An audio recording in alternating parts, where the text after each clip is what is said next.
Si tu regardes cette vidéo, c'est peut-être parce que tu n'en peux plus, parce qu'il t'a vidé, usé, détruit à petit feu, et que là, ce que tu veux, c'est qu'il paye. Tu veux te venger, tu veux qu'il souffre, tu veux qu'il comprenne ce qu'il t'a fait. Mais laisse-moi te dire une chose. Avec un pervers narcissique, la justice ne vient pas comme tu l'espères. Elle vient autrement, plus froide, plus profonde, plus puissante. Et aujourd'hui, je vais te montrer comment. Parce que la vraie vengeance, ce n'est pas ce que tu crois. Un pervers narcissique, ce n'est pas juste une mauvaise personne. C'est quelqu'un qui souffre d'un trouble de la personnalité narcissique. Il a besoin pour exister de contrôler, rabaisser, manipuler. Il ne ressent ni empathie, ni culpabilité. Il voit les autres comme des objets qu'il utilise pour combler un vide intérieur. Et toi, tu as probablement été choisie parce que tu es empathique, sensible, intelligente, généreuse. Il a flairé chez toi ce qu'il n'a pas en lui.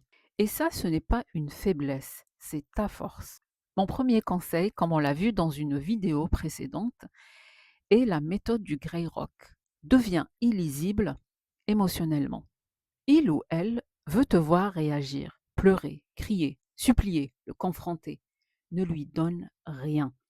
Sois une roche, plate, neutre, sans émotion.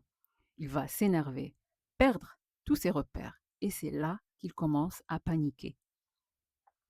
Le deuxième conseil est l'indifférence. C'est vraiment une punition insupportable pour un pervers narcissique, parce qu'il préfère qu'on le déteste plutôt qu'on l'ignore.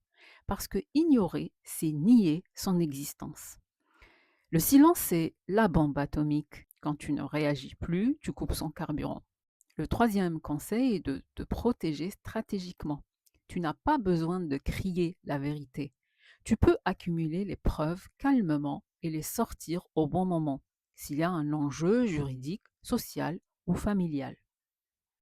Il se croit intouchable, supérieur, mais la vérité, bien posée, sans émotion ni haine, peut avoir un impact dévastateur sur son image.